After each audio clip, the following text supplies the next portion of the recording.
So good evening, and thank you for joining this our sixth and final tech talk of the season, and Malcolm Anderson's third in his series on discovering water and how to get it out the ground.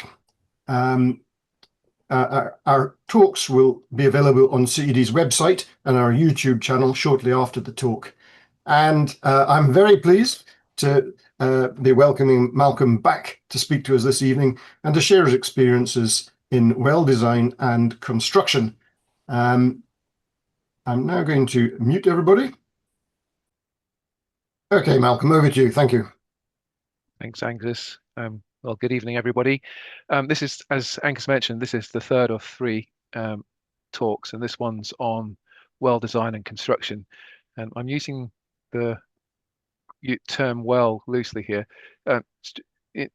Strictly speaking, amongst hydrogeologists, we tend to use wells for dug wells and boreholes for the drilled variety. So I will try and remember to do that just so that it's clear.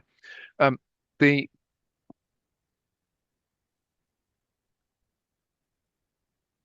talk is in essentially two sections.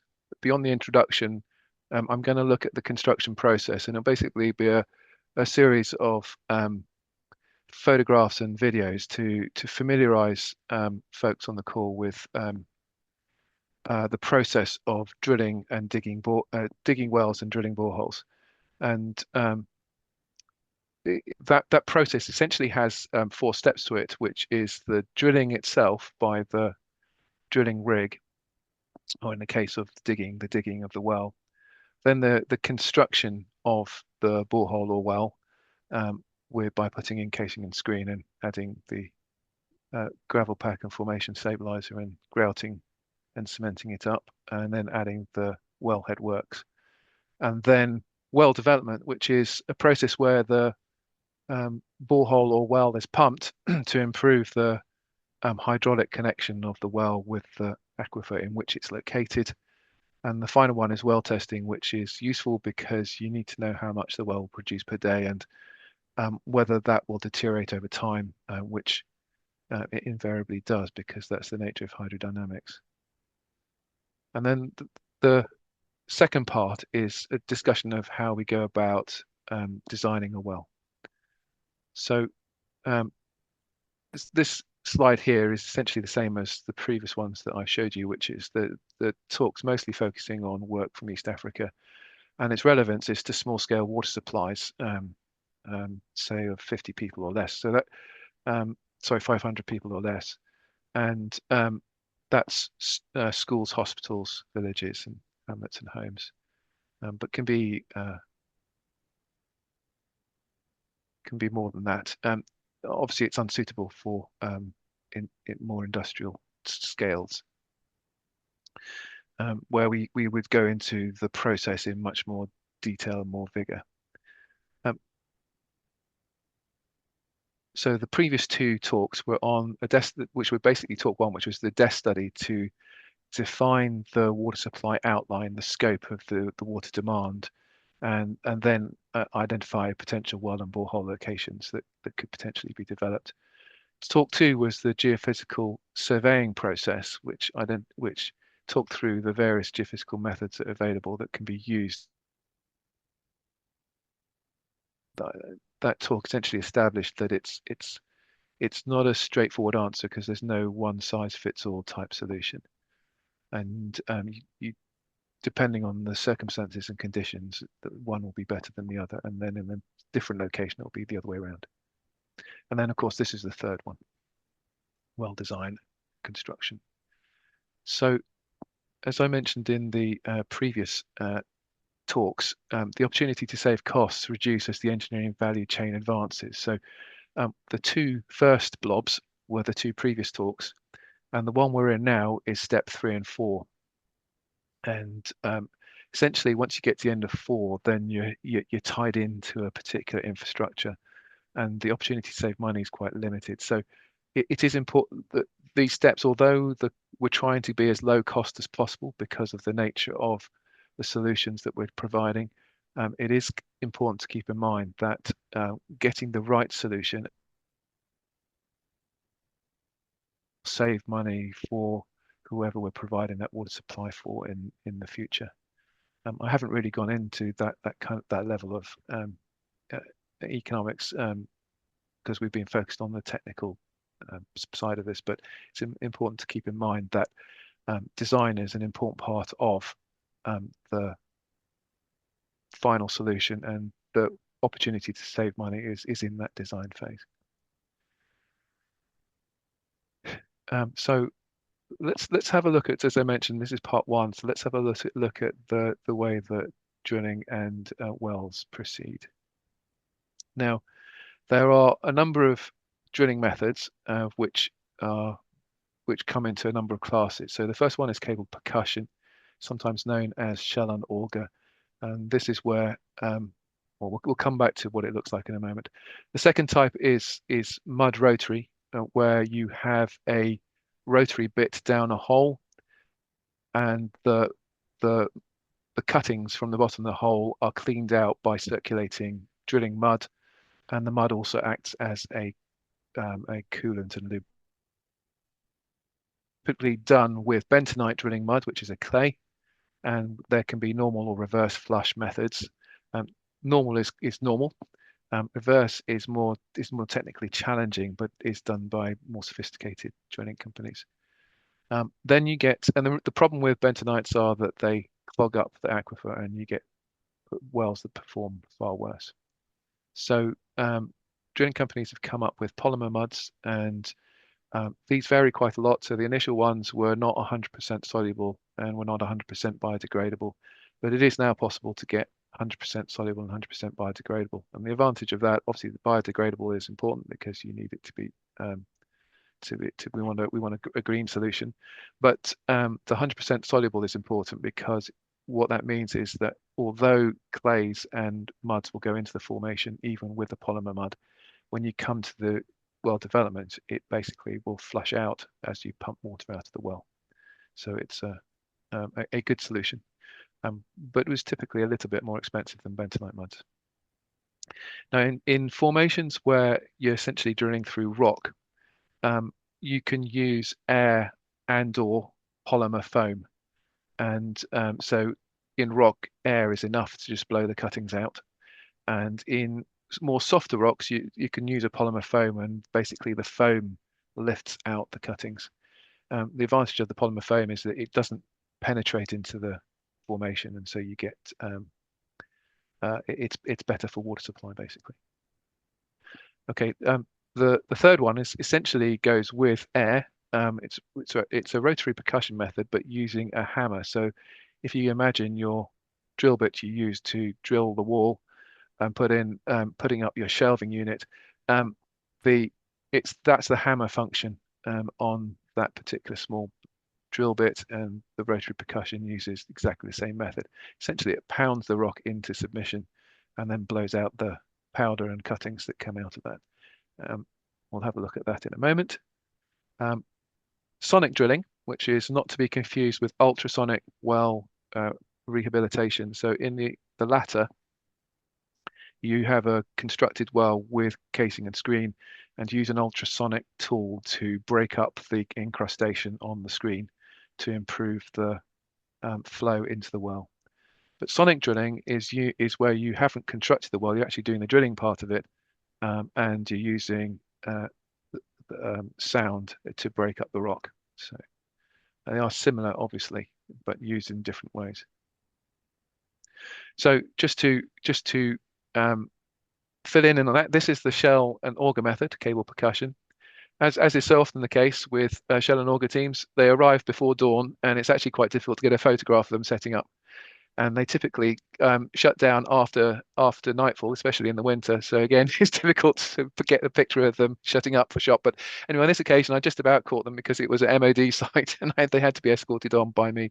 So sorry that the top one is a little bit dark, but that's so basically it's a towed rig. It's small, it's very portable, and it takes 2 men to set it up and lock in place, which is what the guys are doing just here. And once the bar's at the bottom and the cable just drops, and here there are 2 kinds of shell that are used. This one here is a chisel, which unfortunately you can't see the bottom end of it, but basically it's that shape at the bottom end too, and that'll hit any boulder or rock that it comes into contact and break it up.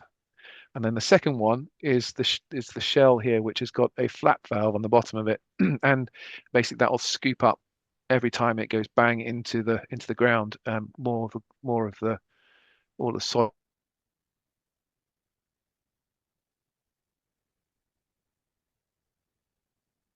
material and lock it in place, and that gets pulled out. And typically they'll bounce it around 10 or 15 times before they pull it back up again. This method is very simple. It's very low cost, and basically there are quite a few rigs around the country. And in the UK, it's widely used because we have so much such large thicknesses of soils rather than rock, and it's very fast in soils. And one of the other second advantage it has is that you chase casing as you drill. So if you're using a unsupported hole with mud, it's often quite hard, difficult to keep that hole open, whereas this method will do that anyway. So, and sometimes drilling companies in the UK will use this method to get down to the rock head, and then once they get to the rock head, they'll set in place temporary casing, and then they'll drill with a rotary method thereafter once they get into the rock. So it can be used in rock, but it's slow. But because it's so much cheaper, it could quite often get the same price as long as your labor costs are low. Because if I'm drilling, say, a 200-meter, 300-meter well, one of these rigs might take 3 months. But if my labor cost is low, that might be a lower cost than using a rotary rig and getting down there in a week. So that's the shell and auger method. I really like it as a method because it's basic and it works really well.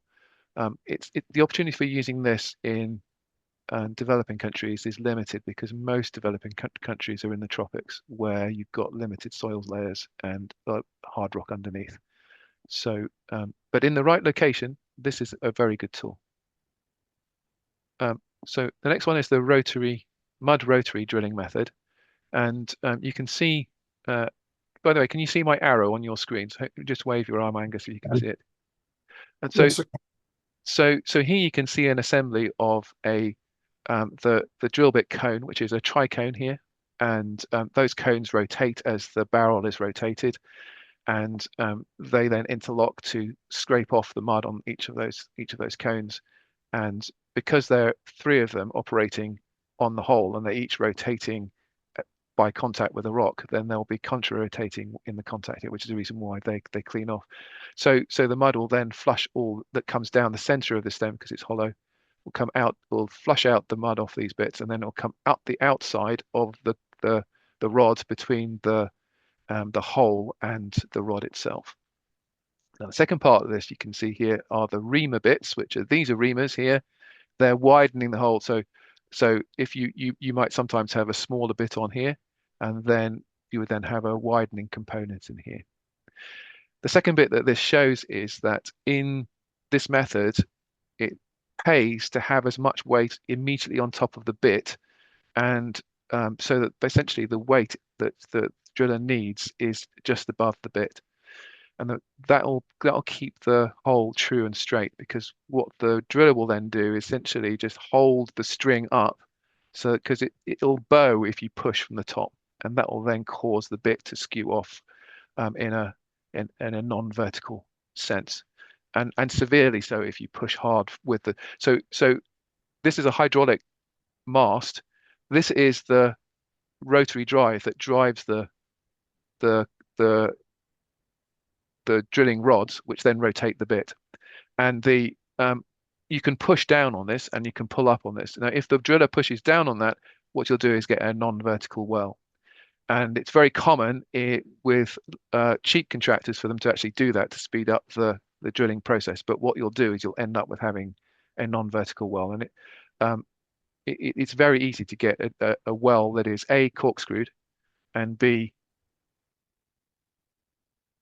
true, which, as you can appreciate, means you don't, if you're planning 100 meters, you don't actually get down to 100 meters, you only get down to 80 meters. Plus, you've got a problem getting your pump in. So the good drillers should hold up that string and keep a collar on top of their bit in order to keep that nice and true and straight. And observing them and making sure that they're doing that is helpful. Unfortunately, most of the time in developing countries, it's language communication can be an issue. So even though you know that, it might be a difficult thing to communicate it.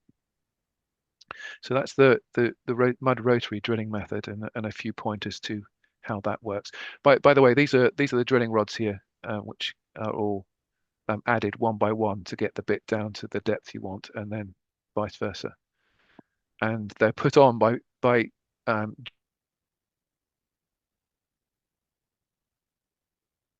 typically will be off the left of the photograph here, gets picked up in the jaws here, and then it'll be snapped on to the one that's held in the jaws. You'll then rotate the rod at the top to thread them up, and then open the jaws, drop it down, and then repeat to get the rods in, and vice versa on the way back up. So mud rotary is messy, especially if it's used in old school methods where essentially they are here, where the mud is getting up onto the drill deck, and then they're just scooping up with spades and getting rid of the mud at the surface, which is the reason why you can see so much mud at the surface. Here in the UK, the drillers are required to use mud tanks and shale shakers to remove the suspended component within the mud and then recirculate. And that keeps everything a lot tidier, but it's also environmentally much better. That is rarely the case in the developing world because it's a lot cheaper and much easier to do it this way. So let's have a look see what they're up to. This is them raising rods out of the well. They're then going to clamp it, rotate the column of the drill bit, and then the roughnecks are then going to pick up the rod and manhandle it round to the rack, which we'll see in a moment.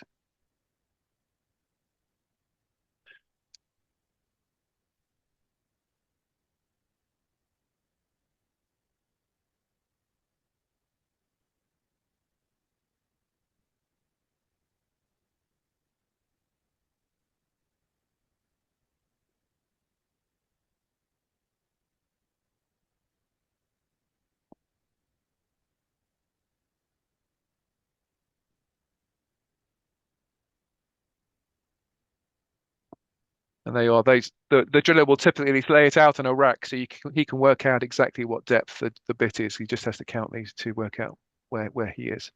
So it's common for them to use a rack method, as you can see here. So the next method is the air percussion method, which is air hammer. And because of the air flushing coming out, this particular well has reached the water table, so you're getting some water coming out mixed with mud at the same time. And you'll see the rods rotating on the rig. The jaws that hold it in place when they're pulling the rods in and out are just at this level here. So you'll see the rods rotating, and at the bottom you've got an air hammer bit bouncing around using, and I'll show you how that works in a moment. And so we'll just run this one sequence so you can see it, and it's a lot more noisy, which is the reason why you know it's a hammer. That you can hear it in the sound. The whole rig rattles.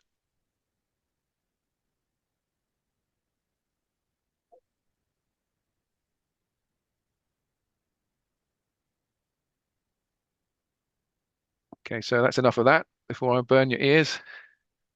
So here's the hammer bit, and essentially this is the bit. This is worn out. You can see the studs are worn out, so they need to take the bit off, which is the reason why they got it in the jaws here, and it was a bit jammed, so they were struggling to do it, which gave them the opportunity to photograph it, which was great.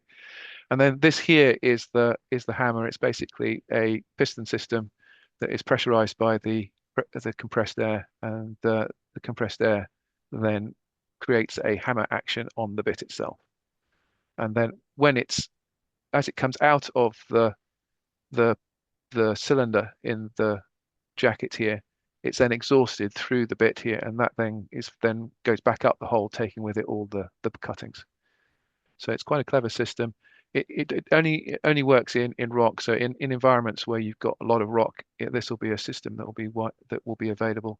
It's less common because it's still relatively new technique. It's probably about wide use, about 30 years old. Okay, so then part of the process of drilling, it's really important, is to keep good records. This is always an issue when you don't have an engineer or a geologist on site. So if you are on site, then these are the records that you should be looking out for and recording. So you need a daily drilling log to record each phase of the drilling. And this is to log and photograph the drill cuttings. And it's customary to ask the driller to lay out the unwashed samples for each meter drilled, and then at the end of the day to bag each of those samples up. I'll show you a picture of how that looks in a moment. The other thing to record is the rate of progress. So this is in minutes per rod is the easiest way to measure it. You record the time the rod is started rotating, and then when they stop rotating, and then put on the next rod. So that'll give you the rate of progress of the drill bit. That tells you how hard the ground is of that particular section. It's very, very useful geological information. The mud temperature and conductivity is very useful to measure. That tells you whether you've hit a salty layer, which obviously is very bad from a water supply point of view. You want it to be consistently no change in the conductivity. Well, an insignificant change would be the correct way of saying that. And then obviously the temperature will increase slowly as you go down the hole, just because the ground is increasingly hot as you go down. Mud density and viscosity is also helpful to measure. That is a little bit more on the OCD scale, but if you're drilling deep holes, that's important. And then recording the start and end of day, the start and end of each phase of drilling, and whether you're pulling rods or inserting them or actually drilling and so forth. Then also when they started and ended the process of mud mixing and conditioning, and the number of consumables used. So this is also very important when you want to know if they're charging you per consumables. But equally, it's good to know whether they're using sufficient consumables. So these are bags of drilling mud, foam or cement, and also water deliveries and so on. The drillers will be very familiar with this, so they'll be probably keeping that record anyway themselves. So those are drilling records. Here's an example of drill cuttings. So as you can see, you start at the top here. This is the soil layer. That's the first meter of soil. And then you get out of the soil, the laterite soils, and you end up into the weathered zone. And that continues down to there. That's the rock head there. That's just above the rock head. Now you're getting blocks. Now, because you use this particular one was done with an air hammer, it's been broken up. So that's where you literally get to the rock. And depending on the strength of the rock and how it's fractured, you'll either get big cobbles like this, or you'll get a sand. That doesn't mean to say it's sand, it's just been broken up by the drill bit. And those are the cuttings. So what you're recording there is the geology of the particles, and then being cognizant of what the drill's doing to your particles by the time you get to record them. You can get either washed samples or unwashed samples.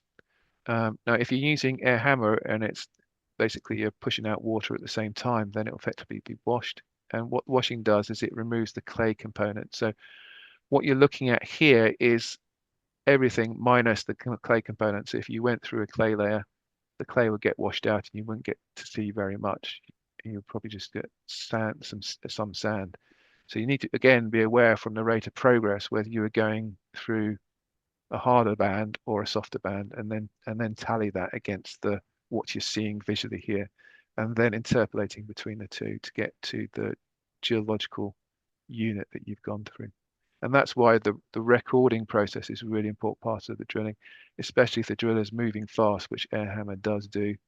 And part of the challenge is keeping up.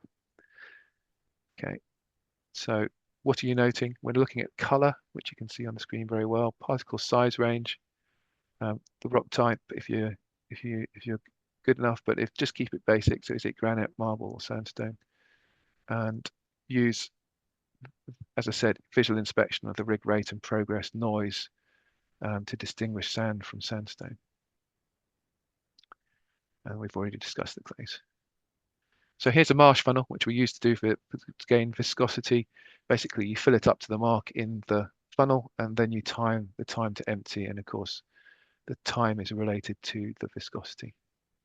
And then if you want to get density, then the best way to do that is to take some mud, measure out a particular volume, and if you take your flask and measure it beforehand, you know the flask, then you fill it up to a certain level and put it on your kitchen scales. Kitchen scales are good enough these days. Then that'll give you a pretty good answer for your mud density.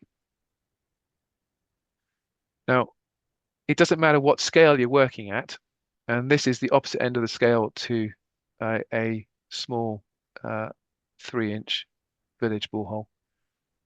This is essentially an oil rig, and we were drilling here down to 2 kilometers, but it was a water well.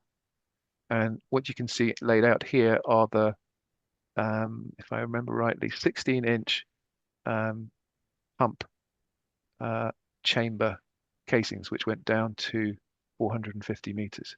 So the water level is about 300 meters before we reach the water level. And then there's another 150 meters to house the pump. And then from there on, we then go down to a smaller size and eventually get down to 2 kilometers. But essentially, all I've shown you with those smaller rigs that you see for water supply, the same principles are what you see on the screen here. There is no difference. It's just bigger kit, and much bigger kit in this case. So once the well's been drilled, then you put in the casing and screen, and most of the time plastic is where you want to go because it's usually the cheapest solution. You have to watch out with PVC because in the sun it degrades and becomes brittle, so it needs to be handled correctly. It also has to be transported correctly so that it's not out of shape. And you are in your rights to tell them not to put in out of shape casing and screen, because then you can't get pumps in. And also they're much weaker if they do that.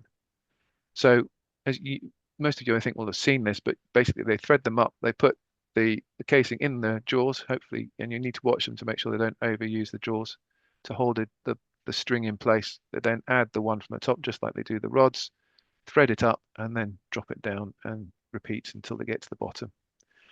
Once they get that assembly down to the bottom, they'll then put the gravel pack in by pouring it in from the top. Now, in most cases, drillers will want to empty in from the bag directly and do it very fast.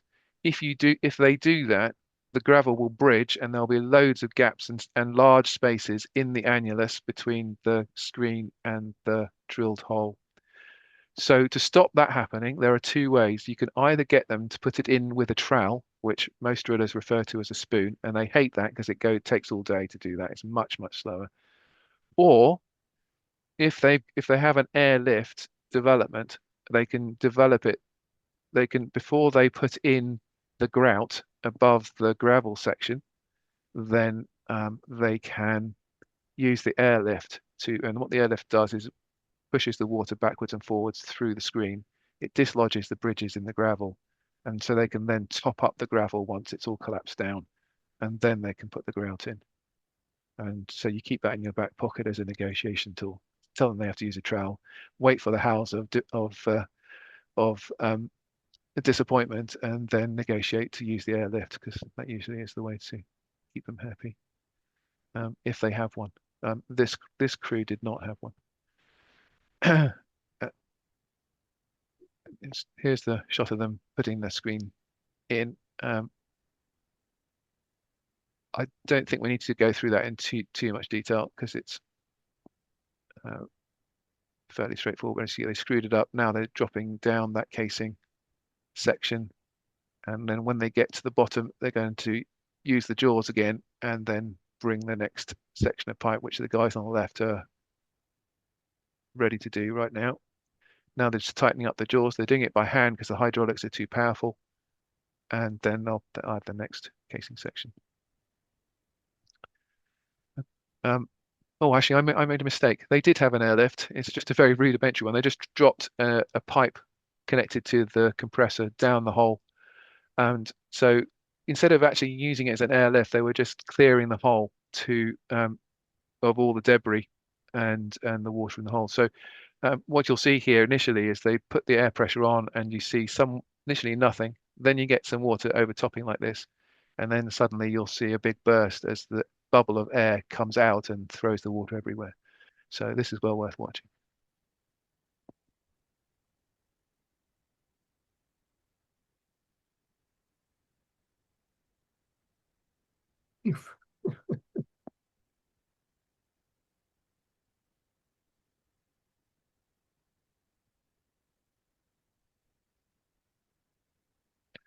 And now it's in the airlift action now, where you get a slug of water, a bubble builds up, then a slug of water, bubble builds up, and so on. And there is an optimum depth for the pipe, and there's an optimum depth for the amount of air that's used for each well. And the driller will adjust that until he gets the right amount of flow, which you can see now happening now.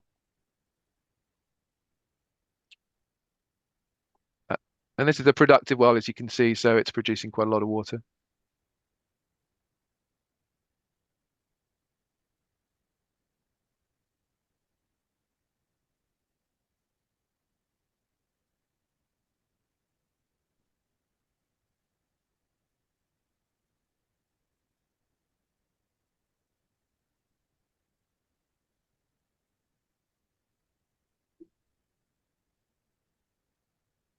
It's quite mesmerizing, but have you seen enough? I guess we have. Can watch this all day. So this is a photograph of another method that you can use for well development. In this particular case, they've put a piston down the well, which is now and the rubber part of it's on the outside of the casing, and then it's going to pull that piston up on the casing and pull the slug of water that's above it out of the well, which is what you can see here. And the piston has a flap valve on it to allow the water in as you're dropping it down the hole. So you drop it down slowly and then pull up relatively fast, depending on how good the seal is with the casing. Obviously, you can only do that if you've got constant size casing and you've done a good well. And this particular one was a steel well, so it was in good shape. Plastic is much harder to do this with plastic, so airlift is the way to go with plastic. In this case, they were doing it this way because they didn't have an airlift and didn't have a compressor to hand. Okay, so the goal of well development is to improve the well performance by washing out the debris in the well and the clays from the formation. So it has the first step is to remove the drilling fluids by displacement or by any other methods, because the airlift often will not remove the muds. So you put water in through the drilling rods to the bottom of the hole, and then keep on adding it until the mud comes out the top. And once you've got a column that's essentially water, then you can put the airlift in, and the airlift will then do what you saw just now. In commercial wells, we'll also jet the well to get the mud cake off the inside of the casing and screen.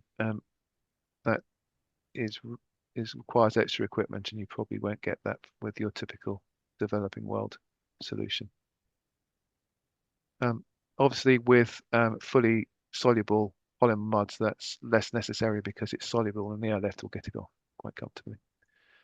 The third step is to airlift the well for a minimum of 24 hours. Again, it's often quite difficult to get the low-cost drillers to do that because their time is money, and 24 hours is another hole. So really, that's what you want. Whether you'll get it depends on negotiation and how well you can convince the drillers that it's important.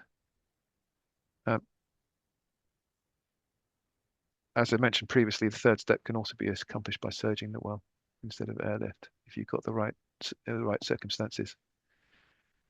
And the fourth step of well development is pumping, which you'll do as part of the performance test of the well.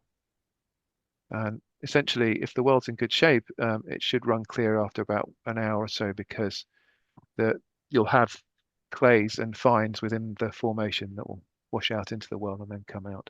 But also there's a finite time to actually empty the well with the pump. It depends how powerful your pump is, but quite often you'll find that it takes 20 minutes just to empty the well, and then you need another 2 or 3 volumes to get it clear.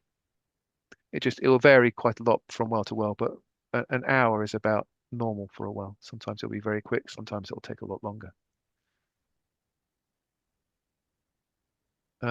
As I mentioned, the airlifting method is essentially you put a rigid pipe and a duct in to the hole, and and you adjust that lance to a certain depth below water table, which is a function of how much you've got to lift from the water table to ground surface. And the greater that distance is, the greater the depth of the adductor has to be. And then you pump in compressed air. Obviously, the compressor has to have a rating that's greater than the pressure of the water and sufficiently cubic feet per minute to be able to keep that process running. And then because you create the process of creating a bubble and that bursting at the surface, you're getting a constant pressurization and depressurization that's taking place in the well. And that creates a backwards and forwards flow motion in the sides of the well, which washes out the fines out of the formation. And it's been proven over the years to be by far the best technique to develop the aquifer. The drillers should know how to operate this, but often don't because they're not necessarily hydraulically or engineering minded. There are tables that you can have a search for on the internet, which will tell you what the optimum is. Okay, I think we've done enough on that slide. Let's go to the next one. So the next one is well testing. And the goals of the well testing is to define the well capacity, both the instantaneous capacity and the steady state capacity. And the steady state will always be quite a lot lower than the instantaneous. Most people will just determine the instantaneous and then scratch their head when they find that production-wise they're not getting what they measured previously. And the reason is that the groundwater level falls with time as you pump, and so you get for the same drawdown you get less and less effectively. The second goal is to define the water quality. You want to know whether it's salty or not. In most countries will have a requirement to, I suspect every country has a requirement to have the water tested before it's used for drinking water. And the purpose is primary purpose in the developing world is to find out whether there's biological components, so coliforms and what have you, parasites. But there's also chemical and physical constituents that are harmful. And most statutory requirements are limited to the common harmful constituents they encounter in their country. So you should certainly do the statutory ones, but you should also be thinking about doing quite a lot more, perhaps up to EU standard. UK standard is still the same as the EU standard. Other things you need to think about during the defining water quality is, does the water quality deteriorate with increased pumping rate? Sorry for the typo. And that will then tell you whether treatment is needed. But typically, treatment will make it too expensive. So really what you're aiming for is a well that is of drinking water quality without treatment. It's always a good idea, though, to include some kind of filtration if you can within the water supply, particularly if you have Western people using that water supply. Sunlight is very good for killing off coliforms and other bacterial components, and then the filtration also helps in that process. But in general, our target is to get a well without coliforms, and if you followed the well siting process that we discussed in the first talk, then you should be in a location where there are no coliforms. However, it's still quite common to get them in the water samples because they'll use a drinking water bottle that somebody's drunk from, and then the coliforms will be on the neck of the bottle, and then those are the coliforms you measure in the sample analysis. So it is the sampling procedure is very important. Make sure that everything that's used is disinfected in an appropriate way, and it's supplied in disinfected bottles. Otherwise, you might get a false negative, or false positive, I should say. And of course, the third component is to define the drawdown and lift at the required pumping rate. So at some point, the system will settle down at an equilibrium. Usually that's at the end of the day because you pump for, say, 3 or 4 hours, then leave it for the remainder of the day, and then repeat again following day. And eventually, in fact, fairly quickly, you'll establish an equilibrium. But in your test, you might only pump it for 3 or 4 hours. But in what will happen in production is that the very next day you'll be pumping for another 3, 4 hours. And over time, you'll get a long-term drawdown taking place. I don't want to go into hydraulics here.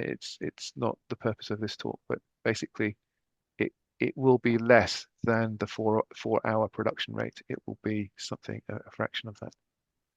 Hopefully only 80%, say, but it could even be quite lots more. It depends on the formation. And also, the fourth goal of the well testing is to confirm that the local power supply is adequate, which it may not be. Because if you hook up a pump to the local power supply, you may find that the cable's too long or the power supply's not man enough. So the two types of tests that we use, the step rate test, which is where you increase the flow rate in steps. Now, we don't normally do this for developing world wells. This is to determine the well performance of the well, and that allows us to improve and optimize the right kind of pump and to pick the optimum pumping rate for that well. And the reason for that is that the depth of pumping has a direct cost related to it. And so you might choose to pump at a slower rate, but at a more optimal cost. Essentially, the step rate test defines the turbulent flow losses in the well structure, because groundwater flow very rarely flows turbulently. It typically flows with laminar flow, where the head losses are much lower. And then the constant rate test define those losses in the aquifer. And by using a flow meter and a pump, you can, and measuring the time and the drawdown, you can then work out the transmissivity of the aquifer unit and its storage. And then you can put that into equation of an approximation equation called the Jacob equation, and that will allow you to predict drawdowns. And that will also allow you to predict what the long-term capacity of the well will be. That again is outside the scope of this particular presentation, but it's just for awareness. Okay.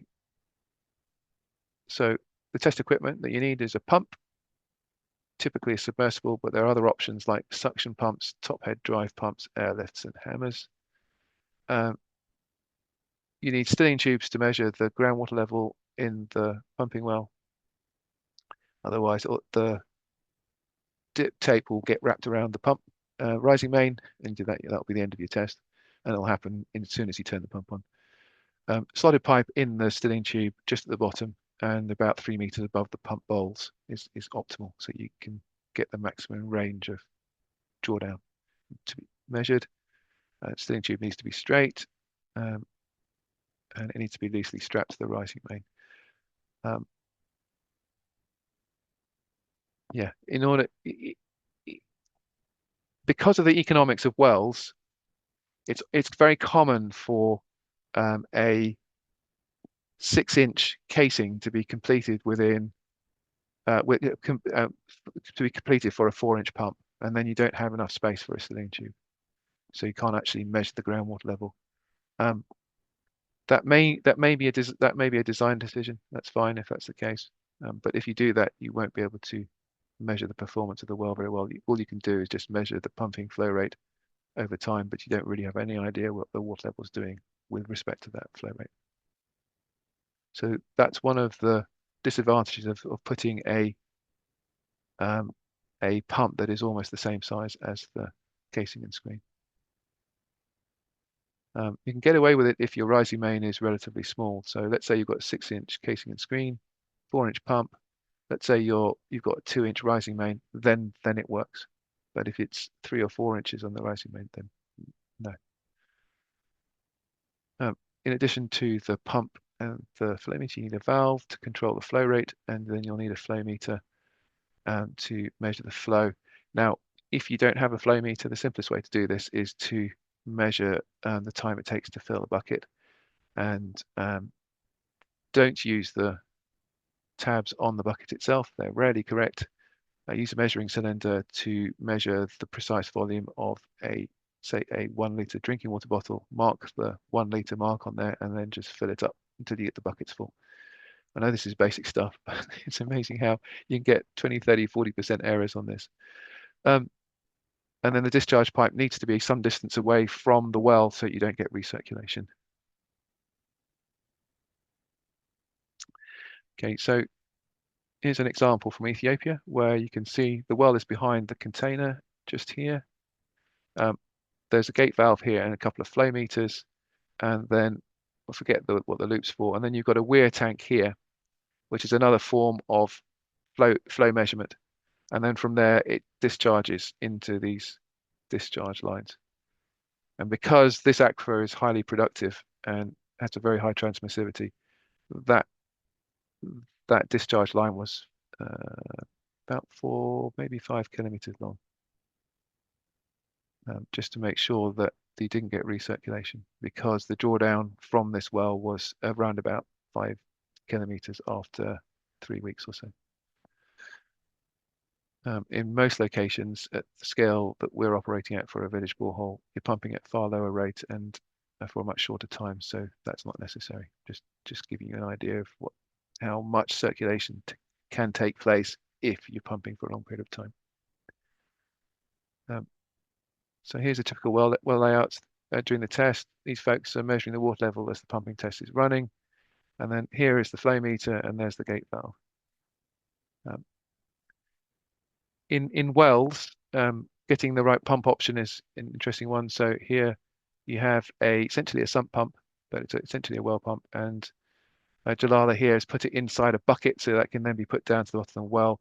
What the bucket does is it stops the pump stirring up all the sediment in the bottom of the well, and so the water will then flow over the top of the lip of the bucket and then into the pump. And then this here is the cutoff for the pump. Once the water level drops below the top lip of this to round about the lip of the bucket, then the pump cut off. So that's a common solution for placing a pump in a well. In a borehole, you'll have a submersible pump, which is on a suspension cable and with a power. And those can be single phase or 3-phase. That's the intake just here. This is the motor, and then the pump bowls are in this location. And then that's the exit point for the water to go up the rising main to ground surface. Hand pumps, well known from pretty much all walks of the world. So they're well known. So now let's get on to the second section of the talk, which is well design. And how are we doing for time? We've already run out of time effectively. So Angus, I could stop here and repeat this next year on the actual well design, or we can continue. Well, people have the option to to go if they have to go. I know Sam said he had to go, but he's probably gone by now. How much longer do you think you have to go?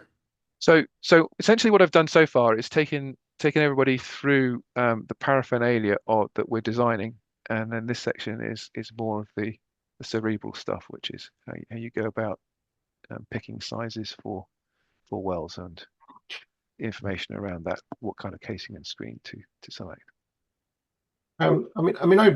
Is it another 10 minutes, 20, 30, 40, 50? I think it's probably half an hour. Okay. Well, if you're happy to keep going, I'm I happy. suggest we keep going because it keeps the whole package in one package, particularly with a view to the longer term and the recording. So we understand if folks have to go, but do you know how many minutes you've been running? I guess so far about 35 to 40 minutes so far. Okay, so if anybody has to go and they would like to pick up and they're going to do so on the recording, then if they go and search around about the 35-minute mark, they should be good to go. Okay, so with no further ado, let's go into the well design. So the well design process, as we mentioned previously, was to make sure the wells were at least 50 meters from pit latrines and burial grounds and disposal dumps, to keep and you want to have them upstream, groundwater upstream, that is, of any of those locations. In that process of design, we estimate the depth to groundwater level, which is key in the design of the well itself. And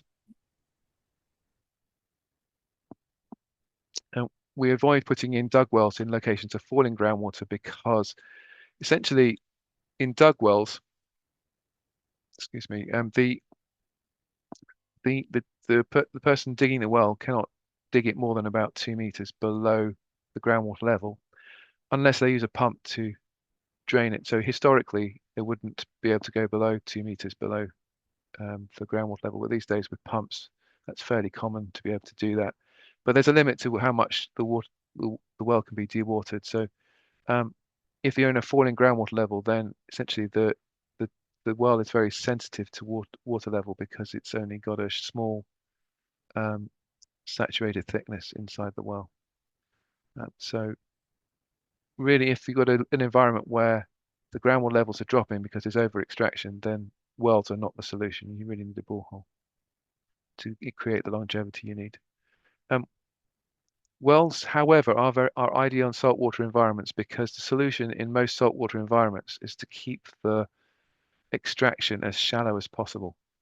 It's because groundwater layers by density, and the density is governed by the salinity. So your freshwater layer will be right on top. Ideally, avoid saltwater environments altogether. They are challenging to develop water supplies in. But if you have no choice, and most of the time you have no choice because the demand you're putting in a well at the demand location of the school or whatever, then the advantage of a dug well is that basically you're just skimming the top of the groundwater, and that is where the good water quality will be if it's present. In the case of well designs, it's feasible in most locations to purchase concrete rings for the well. These will be 0.8 to 1 meters in diameter, but you can also manufacture them. And essentially what you do is you add 2 to 3 perforated rings. These are ones which have got perforations in them or have been constructed in such a way so that the water will come through the wall. And then add the solid concrete rings after that. And then you basically add those as you dig. And that is the recommended method for digging wells. It's common for well diggers these days will typically follow that, but they'll also dig it the old school way without rings. And that's unfortunate because it's well collapses and latrine collapses is a very common cause of death for people who actually go through that process. The percentages are not healthy. So whenever you're supervising this, please make sure that they use rings and add them as they go down and use that method. Otherwise, you might have a fatality on your hand. Because once the ground collapses, there is no. It takes too long to get down to the person, so suffocation takes place. As I mentioned previously, in order to get a well to the depth you want, ideally you'll be using a pump to dewater the well so that the saturated thickness of the well is sufficient to cope with fluctuations in the groundwater due to drought or to just the seasonal fluctuation due to the dry season. And if salt water is encountered, stop digging, backfill 2 meters or so, test the water quality, and then that's where you put the well depth. And obviously that will limit how much you can get out of that well, but there is no other way of managing that. So now that was the dug wells. The borehole designs. Here is a typical borehole design. I'm not sure whether you can see it. Hopefully your screens are large enough to see it. But essentially, you've got a base of hole, which is sometimes referred to as the TD, total depth, which you drill down to. The casing and screen is then added into that hole. But because it takes time to put in the casing and screen and you won't completely clean out the hole, there'll always be 1 or 2 meters of debris in the bottom of the hole. So typically you'll put the casing down to around about 3 meters above the TD, and then you'll then add gravel into the annulus at the top, and that will then percolate down and settle on its way up to above the screen. Once you get above the screen, and of course they've been using a trowel to put that in nice and slowly, trowel by trowel, nice and slowly, so that it settles correctly. Once that's done, you can then put something like bentonite pellets in. These are pellets, but made of bentonite clay, and they'll swell in contact with the water. So it's important in your design to keep that component below the water table. It then swells, and once that's swelled and formed a seal, you can then grout by putting grout into the annulus up to the surface, and then put a well shield block to protect the well head. And the well head will be a steel case, flange steel casing with the plastic opening up in the center. And the flange steel casing can also act as the flange for suspending the pump.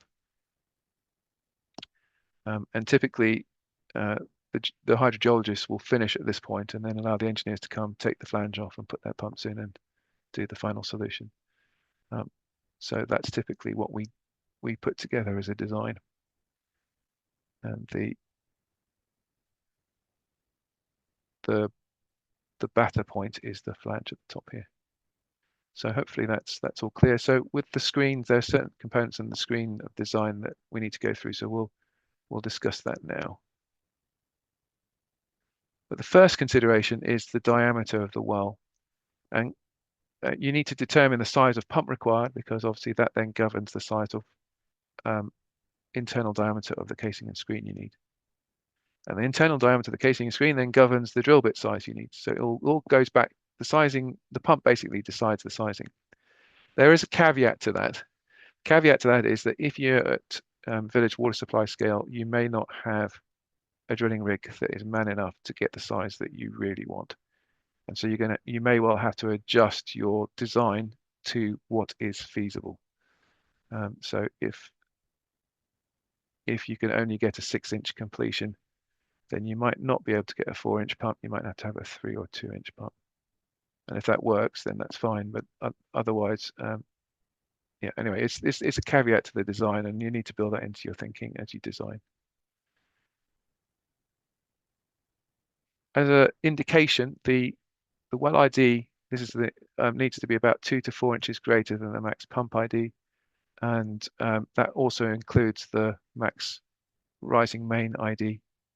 As I mentioned previously, you need to have some space between the rising main and the casing to get the stilling tube for measuring water levels, to get the pump cables in. The pump cables can be quite thick depending on how hot the water is, and the power and lift of the pump. And the critical point often is where the cables go round the top of the pump and the connection between the top of the pump and the rising main. That's often the widest part of the assembly. And then you need to determine the well casing material. So as I said, usually plastic, but in hot water environments, it can be steel. And in severe cases where you've got salty water or aggressive water, then you might be using stainless steel. I mean, for rural water supply, you won't be using stainless steel. It's too expensive. You might use mild steel, but most of the time you'll be using plastic. We already mentioned that one. And then once you know what your well casing and screen size you want, then you need to allow 2 to 3 inches beyond the casing and screen. Now, obviously, this is 2 to 3 inches on top of the OD, not the ID this time. And that will then be your drill bit diameter you want. Again, keep in mind that the diameters, the cost is a function of the drill bit diameter. So the smaller that size is, the better. And so you want to stay within the sizes that are appropriate. So let's say I have a 6-inch casing and screen, then that will probably have about a 1 centimeter wall. And so I can just about put in gravel using a 10-inch bit, but really I prefer a 12-inch bit.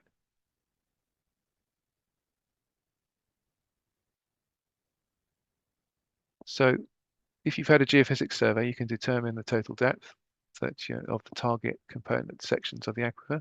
So that's typically how we determine total depth. Sometimes we'll use typical depths using the geology. And in most locations in the developing world, you have a regolith. That means the top of the rock, the with the amount of fractures with depth, groundwater supply, and is typically a function of fractures in hard rocks. And the fracturing becomes limited below 100 meters. So really your target depth then becomes 100 meters. And sometimes it'll be a little bit deeper if the geophysics allows you to go a little bit deeper. And costs increase with depth, so we'll try and keep our well as shallow as possible. But if I go too shallow, then I won't have any drawdown, so I'll get no water out of my well. So there's a series of competing demands in that design. So you estimate the groundwater level, and you determine the saturating thickness, and that's the total depth minus the groundwater level.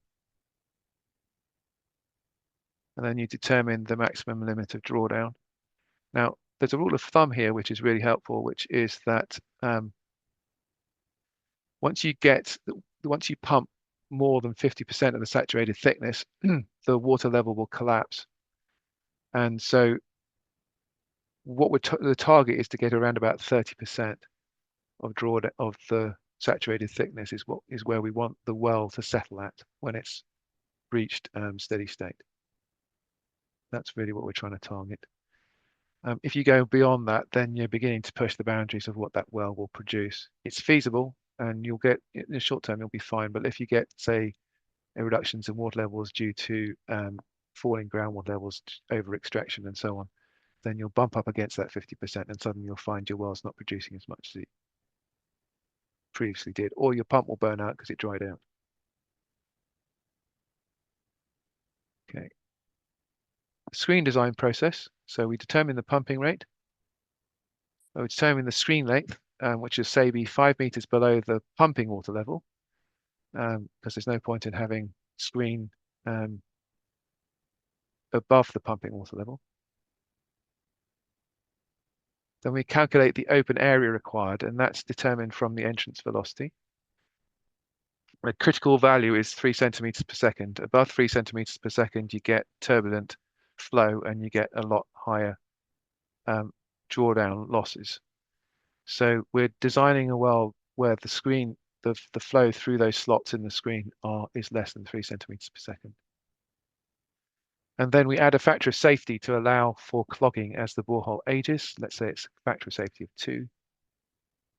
And then we determine what the minimum open area is, and that's calculated from the equation here, which is the flow rate divided by the screen length multiplied by the circumference. And then if I'm using 3 centimeters per second as my target, then that's divided by the entrance velocity 2.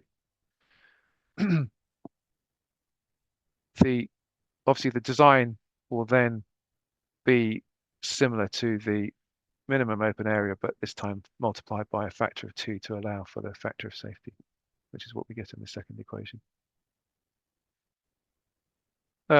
So the next step is then to determine the minimum slot aperture required to obtain the open area that we've calculated as required. So if I get plastic screen with 1 millimeter aperture, then the open area will be quite a lot smaller than what's feasible with 2 millimeters. So it might only be a small change in slot aperture required to get the open area you need. And then once I have a slot aperture, that then allows me to work out what gravel pack I can use.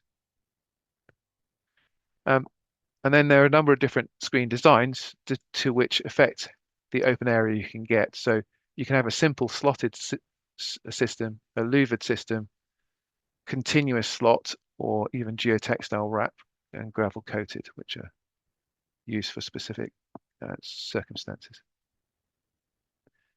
So here's what they look like. So this is the standard slot here on this side.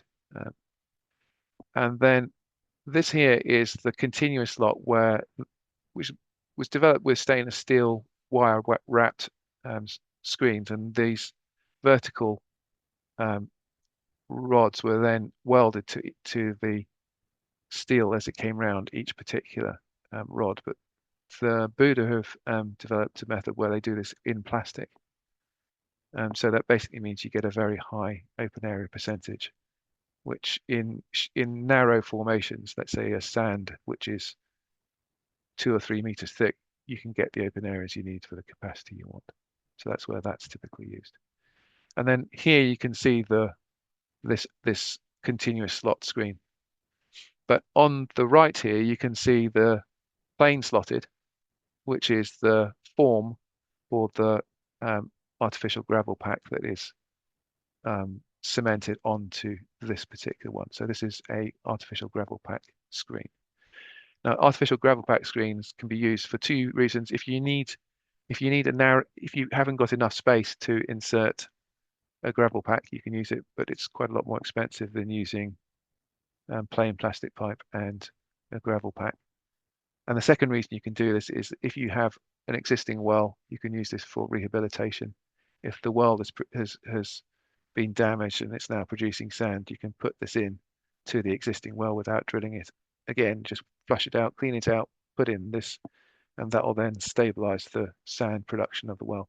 The disadvantage, of course, is that you then end up with a narrow diameter, and so the production will be smaller because you'll only be able to get in a smaller pump. And then here are some examples of louvered screens of different sizes. And the difference here is that the standard flow has a smaller open area than the full flow and then the super flow, and you can see that visually. So those are the louvered screens. And then this is the example of the stainless steel wire wound screen that I was just talking about earlier. Other things to think about are the couplings. In plastic, you typically get the flush but jointed and threaded. So essentially, when you thread them together, then you get what it looks like on the outside as a continuous pipe.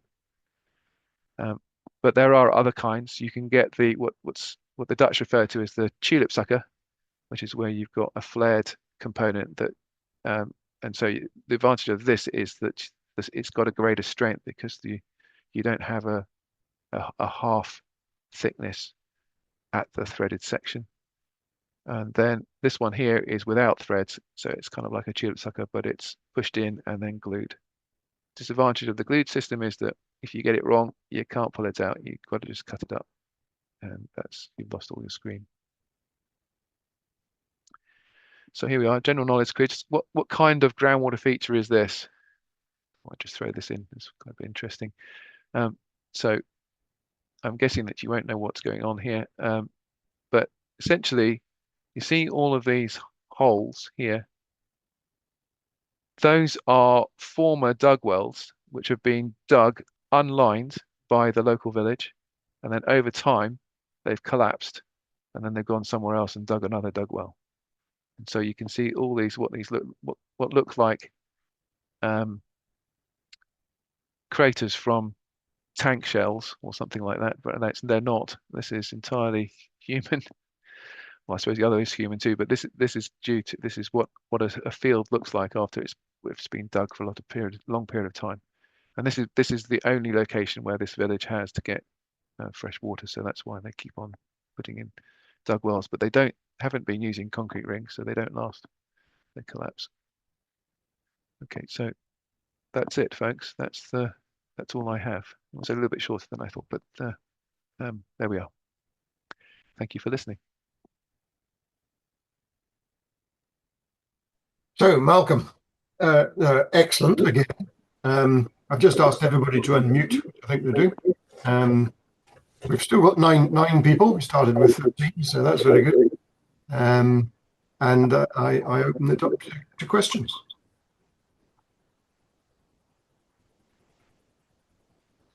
I'm just going to... Malcolm, can I just ask a question? Thanks very much for your presentation. I just wondered a couple of things. What diameter could you go to with the shell and auger method? And the other question I had was, is there a way you can predict yield before you actually design the borehole? Okay, two great questions. So on the shell and auger, and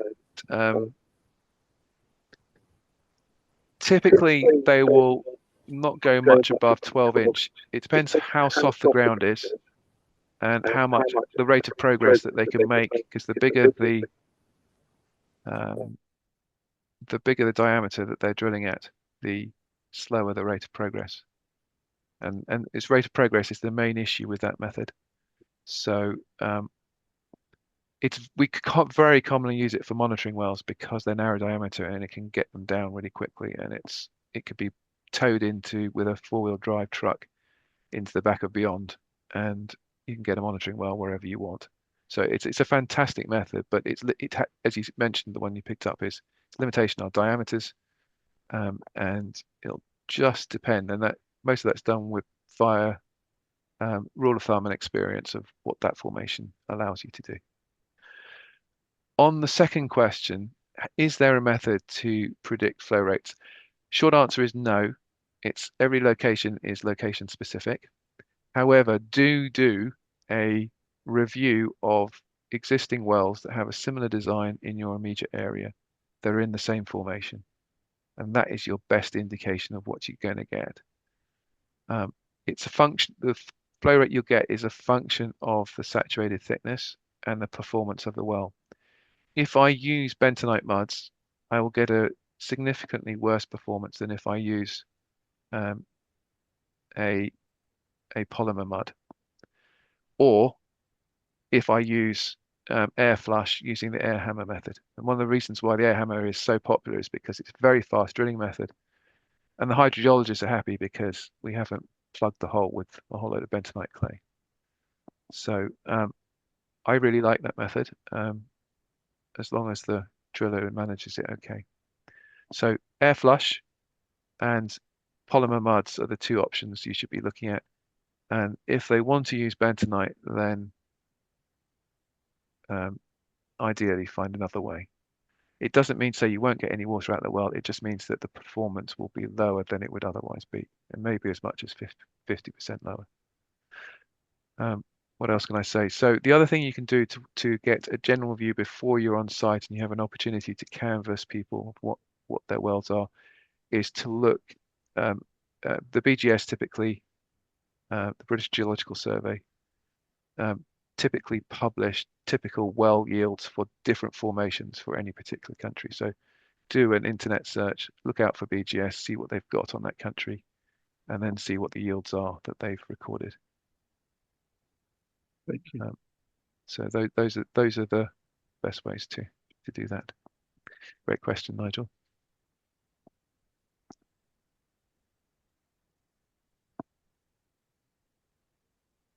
Malcolm, I wondered, do you ever get situations where you drill the hole, but before you get around to putting the casing in, you get a partial collapse of what you've drilled, and then you can't get the casing in? Yes, and that is yes, basically. Air hammer is one of the issues we've had. I spent 6 months on the Mull of Kintyre precisely because of this problem, which was delightful. It's a fantastic part of the world. So congratulations to that driller. They were using the air hammer method in a coal measures where you've got shales, so mudstone rock, and as they would go through the shales no problem, but once they got below the shales, they were using the compressor to obviously air flush the hole. And the process of air flushing and the water action on those shales basically broke them up, and the chips of the shales were falling down the hole and then jamming the bit so that it could no longer act as a hammer. It could only act as a rotating bit, which basically meant that the studs on the bit got ground down, and so they were unable to make any progress. It would just go down and get to a certain depth and stop. And we suggested to them 100 times that they should use rotary, using one of those rotary tricone bits. But no, they wanted to do it the quick way, but ended up doing it for 6 months. And obviously this isn't directly related to a water supply third well water supply condition. But yes, that is the answer to your question. An interesting court case that came out of it as well, by the way. So the way to get around this problem is twofold. So either you have the purpose of the mud is to support the sides of the hole, and so you need the mud properties are really important. And the reason why I was suggesting that you monitor the mud is to make sure that they're using enough consumables to keep the mud in the right viscosity and density range that's suitable for that mud. So there's a specific range for bentonite muds, and there's a specific range for polymer muds that you want to have for drilling with those formations. In the case of the air lift, sorry, not the air hammer, the critical criteria is to have a formation that doesn't fall apart. In other words, it's rock and doesn't collapse. And if it does collapse, you should be using a rotary method, or you should be using shell and auger. An advantage, as I mentioned, with the shell and auger, they chase the casing with the shell and auger. So basically, they'll get it to about 1/2 meter below the casing, and then they'll bash the casing in from the top, and continue until they get down to the depth they want. And then when they come to construction, they'll use a jack to jack out the casing, basically a hydraulic jack. So in rotary methods, you can put in temporary casing, and in fact regularly do in the UK because of the thick soils layers that we have. So what you would do is you would drill down to the rock head, put in temporary casing, and then continue at a smaller diameter down to the target depth. And then you'd put in your casing and screen. And once the casing and screen was in and you gravel packed all the way up to the temporary casing, you then pull the temporary casing and gravel pack or grout from there to ground surface. So that's how that works. Why would you take the temporary casing out? Sometimes you don't. It's because it's cheaper to do that. So one of the options is to use permanent casing for that condition, and then grout it in, and then go down a size, and then drill to the target depth. If you do that, it'll probably be more expensive than using temporary casing, but you'll end up with a well with a larger pump chamber. And so sometimes that is exactly what you want to do. So you would basically drill out a pump chamber, and this is for slightly deeper wells. So let's say it's a well 300 meters of a water table. Let's say at 50 meters, I might drill at the pump diameter, the diameter required for the pump, down to say 150, and then change down, cement in, and change down and go down to the total depth at a smaller diameter, which is not governed now by the pump because it's below the pump. Okay, so help me understand. So you've got a pump at one level, and then you've gone down another.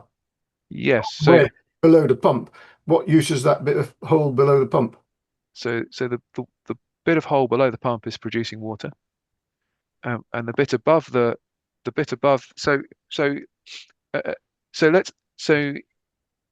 Which then rises up to right, exactly, because the fluid will rise to its level. It doesn't actually stay in the bit that you've drilled. It rises to its level. And so what you do is you put the pump in the pump chamber, which sits on top of the lower section, and the lower section then provides the water, or at least a significant portion of that water. So let's say I drilled only to the bottom of the pump chamber, then I would get a far less production and flow rate because I have only a limited drawdown. But by adding the extra section, I get more production for the same drawdown. So that's why I do that. Never thought of that. But it only works in formations where that works. So if I'm in a what typical African formation where the fracturing stops at 100 meters, that's invariably not the way to go. You just have a single size and go from top to bottom in this single size. And you might put in a conductor casing down to 10 meters or so until you hit the rock head. And then you cement in that conductor casing, and then you go down. And the conductor casing there helps stabilize the drill rig and so forth. Normally you put in a conductor casing in at least 3 to 6 meters anyway, in whatever location you're at. I didn't really discuss that in the presentation. and the drillers will do that to keep because the rig needs to produce a vertical hole, so you need to keep the rig very stable.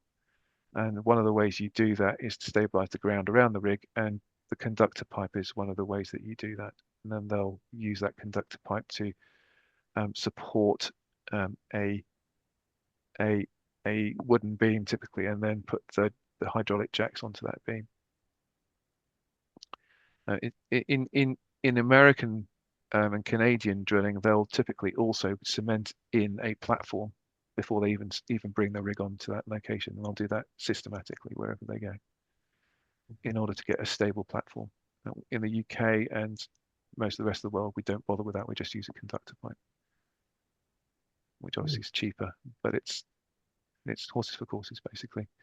Obviously, the American Canadian method is a fail-safe method.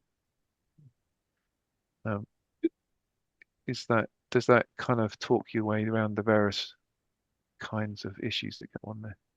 Chat from David. David's asking, this may be a silly question, but if you have a total seal and the water has been pumped up the central pipe, how does air get back into the well, or does it form a partial vacuum in the well?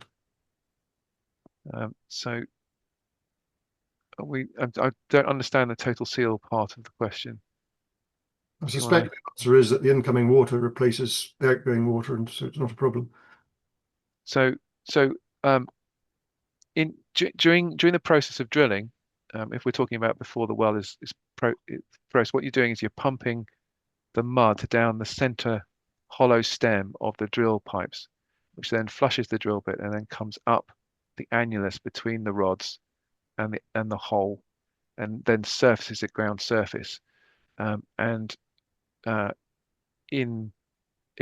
system where you're using tanks, you'll then pump it out of that component into the tanks.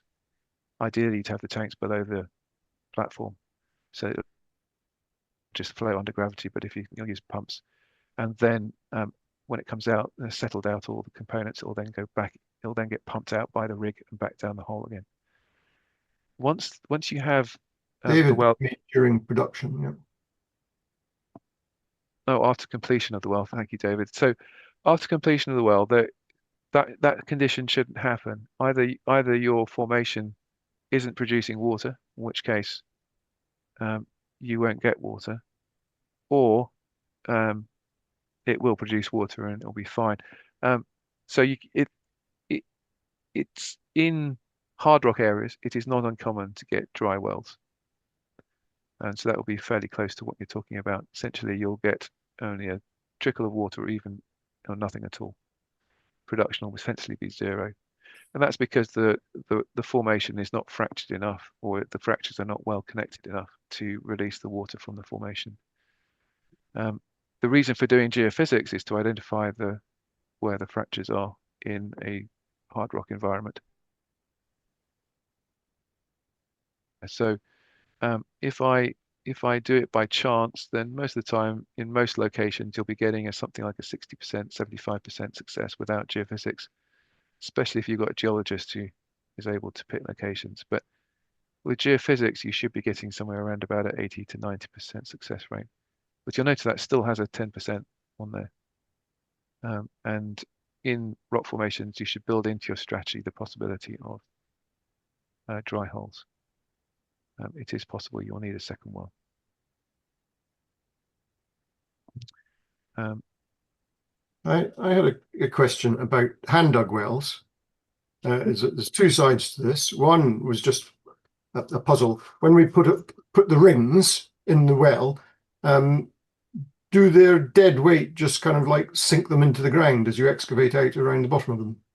Yes, they might need a bit of jostling to do that because they'll wedge as they go down. If they're slightly off true. So then, coming to something quite pertinent, and it's not really a well, but it's a similar idea. I was disturbed by your suggestion about the percentage of people being fatal occurrences when people aren't digging hand wells when they don't line them. And as part of something that I'm involved in just now, the plan is to dig a soakaway. for overspill from a rainwater harvesting scheme, and I am told that it is local process to hand dig these. This is in Rwanda, where Colin Gibson tells me it's kaolinite with a higher iron content, and certainly sort of very non-technical assessment of the ground is that it is very dense, but local people would hand dig these. I think you're telling me they should line it if they're going to hand dig. Yes, it's the short answer. They should. I that's the hang, because I saw this in a presentation given about 20 years ago. Obviously, the traditional method is to do it without hole support, and which is the reason why it's still a method that proliferates across Africa and probably wider afield. And what this presenter showed was that the stats were actually quite surprisingly high. Of course, in any particular area, I think most of the time the diggers will be fine. But what he found was that there was actually quite a high fatality rate amongst diggers, and that's the reason why there was this emphasis to put wells in with rings. We don't actually need the rings for the function of the well, other than to make sure that they last longer. But the secondary and the real main reason is that the number of fatalities were high, and obviously it'll vary from location to location. So in some areas, the ground may well support itself nearly all the time, but any location you can have collapses. And of course, as you know from health and safety here in the UK, we're not allowed to get into a hole. When I started 35 years ago, you could get into a hole based on your own judgment. Then it became 1 meter, in other words, up to waistline, and then it became something like 30 or 40 centimeters. I'm not quite sure what the current depth is of hole that you're allowed to get in these days without unsupported sides, but it's not large. And I think the 30 to 40 is so that you don't break a leg. The waistline is so you can still breathe. So that's the 1 meter limitation. And obviously, as soon as you go below 1 meter, then you're at risk of a fatality. And I can remember the professor who was teaching me engineering geology at university describing one environment where he just got into a hole, and which was a fairly large excavation hole, and it was with sensitive clays, and he just had a Holy Spirit moment and said, this ain't good. He got everybody out the hole, and a couple of hours later the whole thing collapsed. Saved quite a few lives as a result of it. Soil stability is a big issue, and digging holes unsupported that are greater than 1 meter deep, that shouldn't be done. And putting it another way, I don't know that the stats hold up for this particular topic, but it's certainly in our business, it's one of the biggest cause of fatalities. If you take engineering as a whole, pre-health and safety, I think the number of deaths in the UK were of the order of 2,000 or so. And now it's currently around about 30 as a result of introduction of health and safety methods. Now, obviously, that's not specifically this topic. It's a whole load of topics, but it gives you an indication of the scope of why it's so important. And I think if we were to look at the stats, the loss of well diggers and latrine diggers in Africa, I suspect it might be a similar ratio. This would be on a site that was a CED site, and we just wouldn't want to be associated with something like that happening. Precisely. So this comes up also in commercial environment. You're working in an environment where the local standards are much lower, but if you are an organization that comes from, well, that has a higher level of health and safety standards, you'll be held to the standards of your own country, not the country that you're constructing in. So always be cognizant of the UK health and safety standards when you're working in Africa.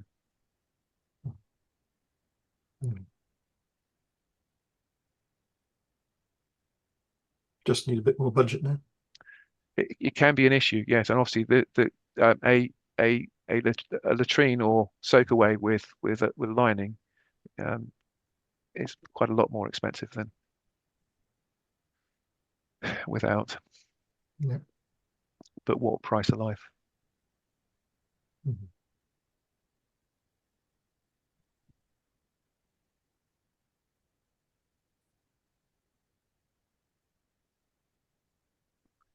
So I've silenced the room for the second time tonight.